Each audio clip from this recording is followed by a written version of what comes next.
Today I'm going to show you how to use Tinkercad to add threads to almost anything, so let's get cracking. We're going to start with a bit.ly. Please type bit.ly/tinkthread and press enter. You can also find that in the pinned comments.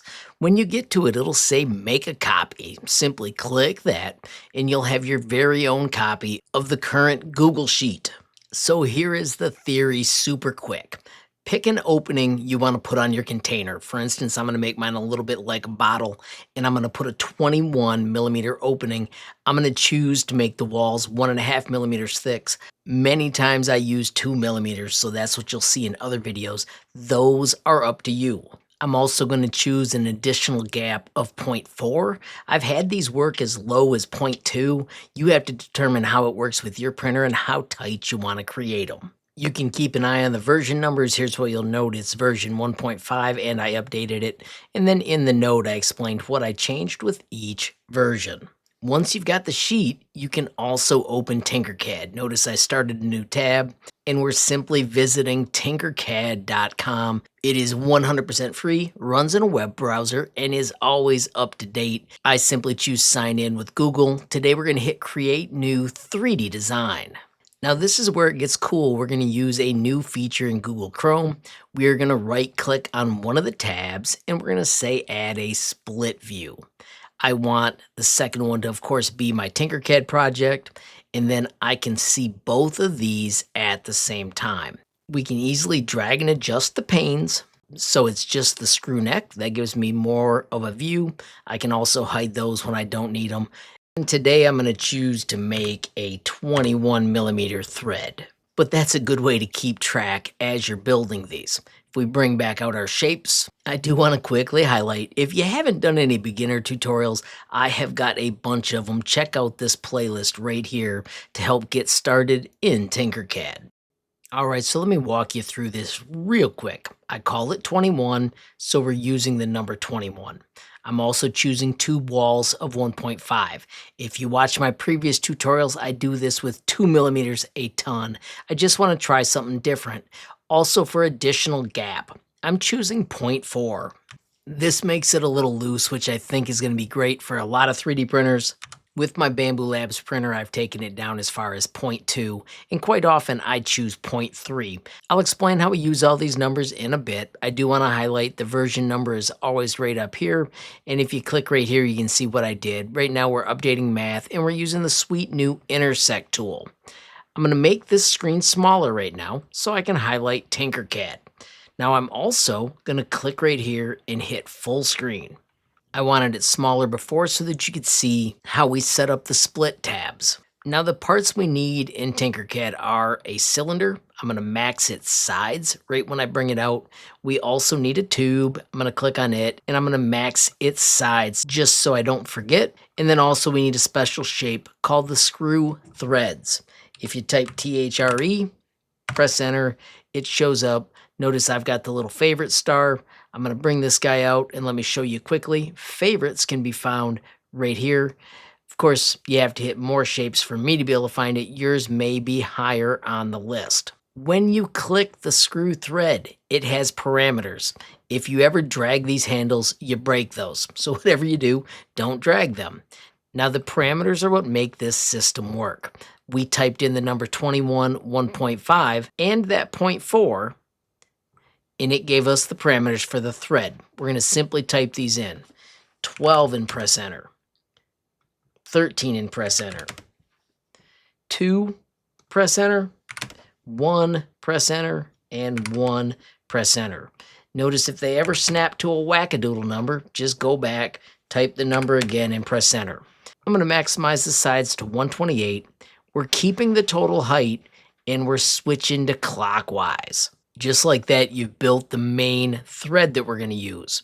The next step is to get the tube set right. I'm going to move this tube over here. Notice it says a tube radius of 12 and 1.5.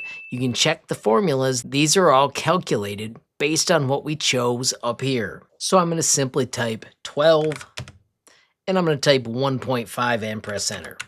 Once again, already maxed the sides.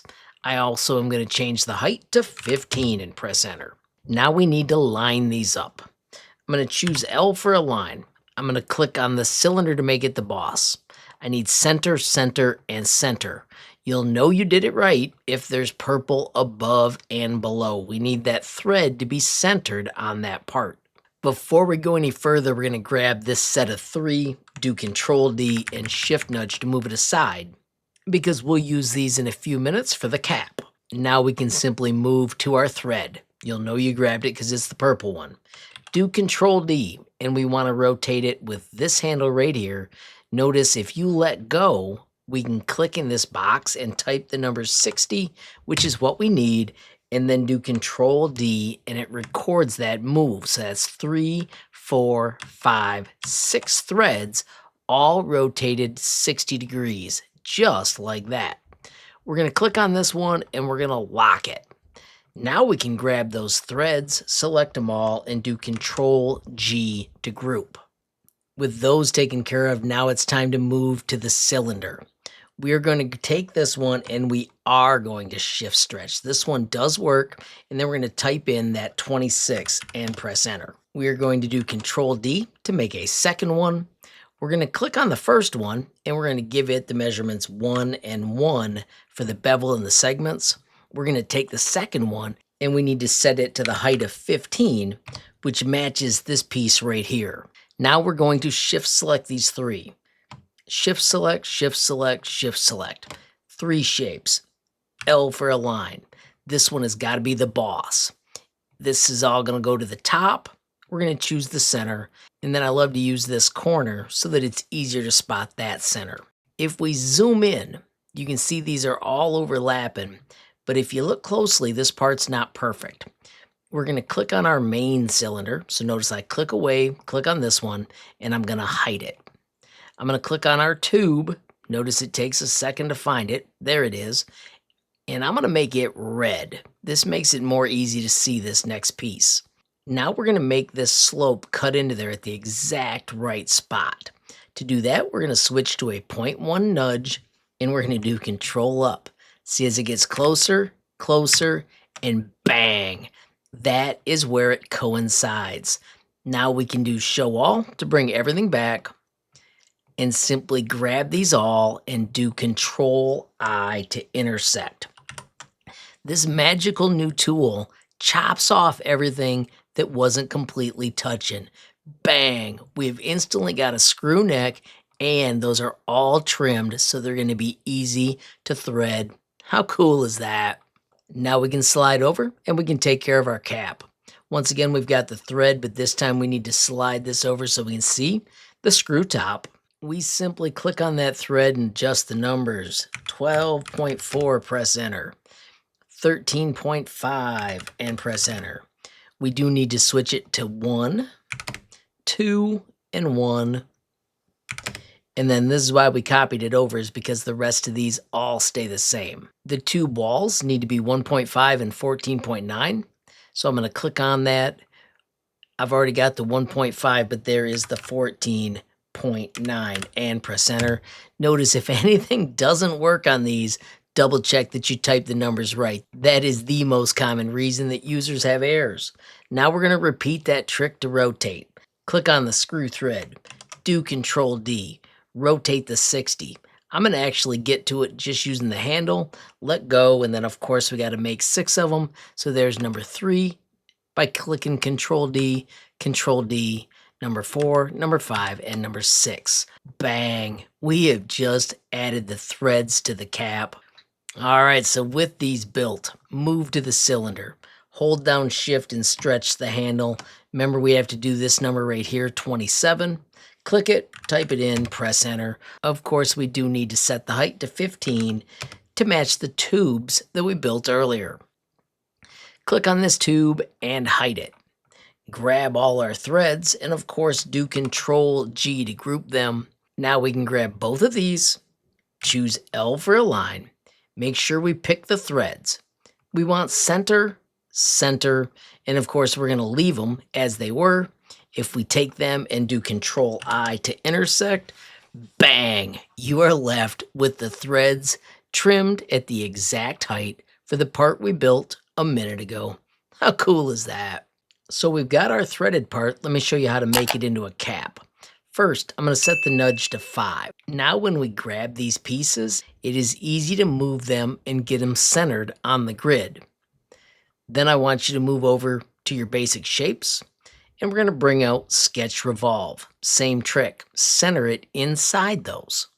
If you've never used Sketch before, make sure you check out the Sketch features. This area is awesome and it's always updated. There are so many secrets and tips in here.